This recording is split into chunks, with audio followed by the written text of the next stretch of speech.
आज हम बात करने जा रहे हैं हाइपरबोलिक फंक्शंस के बारे में। हाइपरबोलिक फंक्शंस क्या होते हैं और इनका जो यूज है वो कहाँ कहाँ करेंगे। तो यहाँ कुछ फॉर्मूले दे रखे हैं। इनका यूज होता है हाइपरबोलिक फंक्शंस के क्वेश्चंस को सॉल्व करने में। तो यहाँ कुछ फॉर्मूले हैं। e की power x equal to 1 plus x square upon 2 factorial plus x cube upon 3 factorial sine x equal to x minus x cube upon 3 factorial plus x की power 5 divided by 5 factorial minus x की power 7 divided by 7 factorial plus इस तरीके से number चलते जाते हैं। इसी तरीके से cos x का फॉर्मूला होता है 1 minus x square upon 2 factorial plus x की power 4 divided by 4 factorial minus x की power 6 divided by 6 factorial plus इस तरीके से। इसी तरीके से अगर e की पावर आई थीटा का फॉर्मूला निकालें तो यहाँ पर बनता है cos theta plus i sine theta. e की power minus i theta equal to cos theta minus i sine theta. इस तरीके से अगर cos थीटा की वैल्यू निकालेंगे इन दोनों इक्वेशंस को सोल्व करके तो ये आएगा cos theta equal to e की power i theta plus e की power minus i theta divided by 2। इसी तरीके से साइन थीटा की वैल्यू कुछ आ जाएगी इस तरीके से tan theta equal to sine upon cos होता है। अब एक चीज़ और यहाँ पर देखने वाली है कि ये जो हाइपरबोला होता है, जब हाइपरबोलिक की बात करते हैं तो इसका क्या मतलब है। इसका मतलब ये है कि इसकी थीटा की जगह पर कहीं ना कहीं इमेजिनरी नंबर आ रहा है मेरा cos आई वाई। cos आई वाई का मतलब ये होता है कि cos हाइपर आई की जगह पर क्या आ गया, हाइपरबोला आ गया, h आ गया, ठीक है।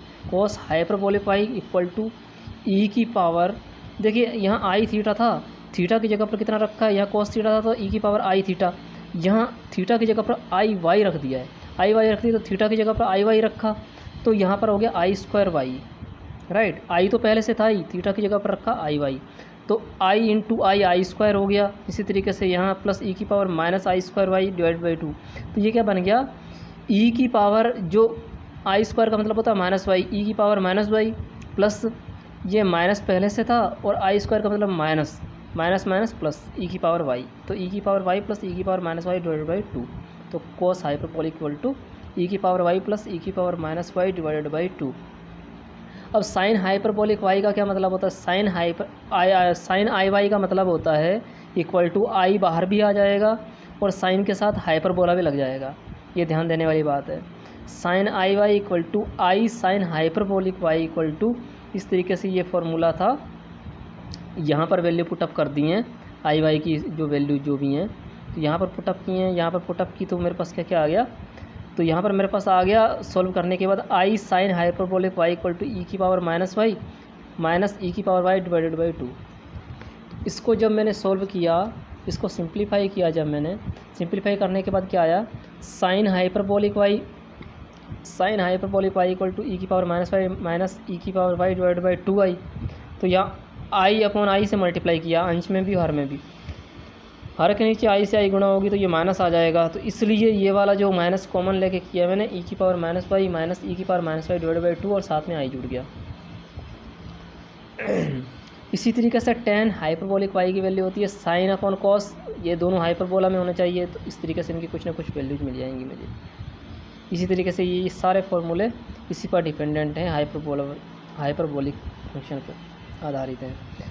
cos hyperbolic square x minus sine hyperbolic square x equal to 1, cos hyperbolic square x plus sine hyperbolic square x equal to cos hyperbolic 2x। ये सारे हाइपरबोलिक वाले मेरे फंक्शंस हैं जितने भी जिस तरीके से आ रहे हैं। इस तरीके से एक क्वेश्चन मेरे पास आता है। क्वेश्चन क्या आता है मेरे पास क्वेश्चन आता है कि sec hyperbolic alpha plus i beta, sec hyperbolic alpha plus i beta को किस फॉर्म में लिखना है, ए प्लस आई बी की फॉर्म में लिखना है। तो कैसे लिखेंगे इसको, सबसे पहले तो सेक का उल्टा होता है cos hyperbolic alpha plus i beta. जब कभी भी, अब यहाँ ध्यान देने वाली क्या बात है, पहले इसको सिंप्लीफाई कर लेते हैं। cos hyperbolic alpha plus i beta, H की जगह पर क्या होता है हमेशा आई, यहाँ आई इसको ओपन कर दिया, आई कर दिया और एल्फ़ा प्लस आई बीटा, तो आई की मल्टीप्लाई अंदर चलेगी, आई एल्फ़ा और आई की मल्टीप्लाई आई में आई स्क्वायर का मतलब होता है माइनस, तो माइनस बीटा हो गया। अब राइट, अब चूँकि ये जो यहाँ पर मुझे जो निचले वाला पोर्शन है जो हर है वहाँ से आई को हटाना है, जब कभी भी आई को हटाना होता है तो इसका कंजुगेट से मल्टीप्लाई करते हैं। कंजुगेट का मतलब जहाँ पर आई होगा ना वहाँ पर माइनस आई रख देते हैं। तो यहाँ पर कॉस माइनस आई अल्फ़ा, देखो आई के आगे कुछ क्या था, आई अल्फ़ा के आगे कुछ नहीं था, तो यह माइनस लगा दिया, माइनस आई अल्फ़ा माइनस बीटा, माइनस आई अल्फ़ा माइनस बीटा, अंश में भी और हर में भी कॉस के। ठीक है, इन दोनों की मल्टीप्लाई की, इसकी अंश में इसकी हर में मल्टीप्लाई होगी। 2 से ऊपर मल्टीप्लाई कर दी, 2 से नीचे मल्टीप्लाई कर दी। अब क्या हो गया, ये जो ऊपर वाला पोर्शन है आई एल्फ़ा प्लस बीटा, इसको मैंने ओपन कर दिया 2 times of cos alpha plus beta. A plus B का फॉर्मूला जो होता है कॉस है कॉस बी माइनस साइन है साइन बी वाला फॉर्मूला मैंने ओपन कर दिया। इसके बाद क्या करना है, और नीचे वाला क्या बन गया 2 कॉस है कॉस बी वाला फार्मूला खुल गया। ये क्या फार्मूला होता है, ये होता है cos A plus B upon 2, cos जो एंगल होते हैं ना ए प्लस बी अपॉन 2, एंगल दोनों जुड़ के आधे हो जाएंगे, plus cos A minus B upon 2, cos A minus B upon 2। तो जो एंगल है ये एंगल के बीच में सॉल्व हो गया। इसका अलग फॉर्मूला होता है cos A 2 cos A cos B equal to cos A plus B upon 2 cos A minus B upon 2। इस तरीके से ये 2 हो गया, 2 की मल्टीप्लाई आई एल्फ़ा है तो हाइपरबोलिक हो गया, तो साइन आई एल्फ़ा है तो आई साइन हाइपरबोलिक एल्फ़ा हो गया, राइट। तो इस तरीके से इन दोनों को अलग अलग डिवाइड कर दिया। ये वाला portion 2 cos hyperbolic alpha cos beta, ये वाला पोर्शन अलग हो गया, इसके अपॉन में किससे डिवाइड किया है, ये निचले वाले पोर्शन से, माइनस आई वाला पोर्शन अलग हो गया। मीन्स ये वाला जो रियल पार्ट हो गया ये इमेजिनरी पार्ट हो गया, मीन्स काल्पनिक भाग हो गया। इसी तरीके से एक क्वेश्चन आता है यहाँ पर, क्वेश्चन क्या आता है tan alpha plus i beta. tan alpha plus i beta को कैसे ओपन करता हूँ मैं, साइन अपॉन कॉस के फॉर्म में, सीधी सी बात है, sine alpha plus i beta upon cos alpha plus i beta. अब मैंने एक बात बताई, अगर मुझे इसको रिमूव करना है इसके हर में से, इसका एक तरीके से कंजुगेट कर देते हैं, तो इसको हर का परिमेयकरण बोलते हैं एक तरीके से, वैसे कर देते हैं। मीन्स जो निचले वाला पोर्शन है उसमें आयोटा नहीं बचना चाहिए, गुणा। अब एल्फ़ा प्लस आई बीटा था तो एल्फ़ा माइनस आई बीटा से मल्टीप्लाई कर दिया है, देखो ऊपर अंश और हर से, राइट। और है किसके में, कॉस में है, ये कॉस में है तो दोनों की मल्टीप्लाई होगी, 2 से ऊपर मल्टीप्लाई की, 2 से नीचे मल्टीप्लाई करी, तो 2 साइन ए कॉस बी, 2 साइन ए कॉस बी का फॉर्मूला होता है साइन ए प्लस बी प्लस साइन ए माइनस बी, राइट। इस तरीके से 2 कॉस ए कॉस बी का फॉर्मूला होता है cos A plus B, cos A plus B plus cos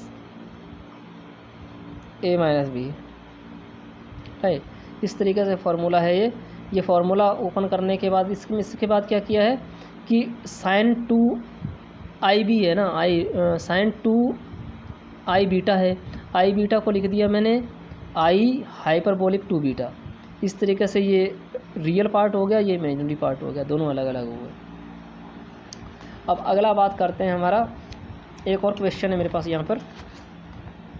question क्या है मेरे पास, जैसे कि मेरे पास एक क्वेश्चन हो गया, बहुत बड़ी प्रॉब्लम्स आती हैं इस टाइप में, कि tan theta plus i phi, tan theta plus i phi equal to cos alpha plus i sine alpha है, राइट। इसको मुझे क्या करना है, इसको मुझे एक तरीके से तोड़ना है। देखिए इसको किस तरीके से सॉल्व कर सकते हैं।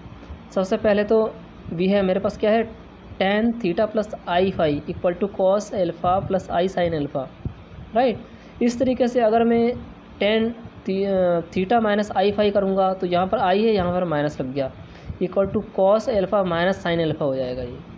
क्यों, क्योंकि आई की जगह पर क्या रख दिया मैंने, माइनस रख दिया। अब अगर मुझे tan 2 थीटा चाहिए, tan 2 थीटा चाहिए तो tan theta plus i phi किया plus theta minus i phi करेंगे तो आई फाई से आई फाई कट जाएगा और 2 थीटा मिल जाएगा, ठीक है। तो tan a प्लस बी, ये वाला फार्मूला मुझे रहेगा, तो tan a plus tan b divided by 1 minus tan a tan b, right. तो tan 2 थीटा इक्वल टू क्या हो गया, ये वाला फार्मूला खुल के आ गया, ये वाला फार्मूला खुल के आ गया। तो tan theta plus i phi की जगह पर क्या था, cos alpha plus i sine alpha plus cos alpha minus sine alpha divided by 1 minus ये वाला इतना पोर्शन आ गया, जो वैल्यू मुझे रखनी थी रख दी, ठीक है। अब इन दोनों को जोड़ेंगे तो आई साइन एल्फ़ा से आई साइन एल्फ़ा कैंसिल हो जाएगा, 2 कॉस एल्फ़ा बच गया, कॉस एल्फ़ा 2 है कॉस एल्फ़ा, 1 माइनस ये हो जाएगा कॉस स्क्वायर एल्फ़ा ए प्लस बी ए माइनस बी वाला फॉर्मूला खुल जाएगा, cos square alpha minus sign square alpha. तो माइनस जो आई है आई स्क्वायर व आई स्क्वायर क्या हो जाएगा, माइनस माइनस प्लस हो जाएगा। तो ये फार्मूला होता है cos square alpha plus sine square alpha equal to 1। तो 1 में से बन गया 0, इनफाइनाइट मिल गया आएगी वैल्यू इसकी। तो tan 2 थीटा इक्वल टू क्या वैल्यू मिल गई, tan 2 थीटा की वैल्यू इनफाइनाइट अनंत, यानी कि जिसको अपरिभाषित भी बोलते हैं। तो tan की π/2 पर अपरिभाषित वैल्यू होती है या इनडिफाइन होती है। तो 2 थीटा इक्वल टू π/2 भी सिंपली रख सकते हैं, ये इसकी जनरल वैल्यू होती है n प्लस π/2, राइट। तो थीटा की वैल्यू या तो π/4 भी आ सकती है या n/2 प्लस π/4। इतना, ये तो मेरे पास थीटा की वैल्यू आ गई, राइट। अब मुझे अगर फाई की वैल्यू निकालनी हो, फाई की फॉर्म में अगर मुझे वैल्यू चाहिए तो tan 2i फाई, अब क्या कर दिया, वहाँ पर मैंने क्या किया था, प्लस किया था, यहाँ माइनस कर दिया, theta plus i phi minus theta minus i phi. तो यहाँ 2i फाई मुझे चाहिए था, इन दोनों को इस वाले पोर्शन में से ये वाला पोर्शन माइनस करके आ जाएगा। तो ये वाला फार्मूला क्या हो जाएगा, tan है minus tan b divided by 1 plus tan है tan b, ये वाला फार्मूला। और उसकी वैल्यू डायरेक्ट रख दी है मैंने, वैल्यूज रख दी।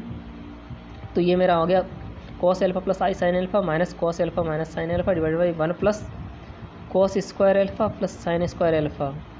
तो tan 2i phi equal to, यहाँ पर cos एल्फ़ा से cos एल्फ़ा कैंसिल हो गया और आई साइन एल्फ़ा के दोनों पोर्शन जुड़ गए, 2i sign alpha divided by 1 and 1 2 से 2 कैंसिल। और ये वाला क्या बन जाएगा, tan 2i फाई बन जाएगा i tan hyperbolic 2 phi equal to i tan alpha. I से आई कैंसिल, अब बचा कितना, tan hyperbolic 2 phi equal to sine alpha.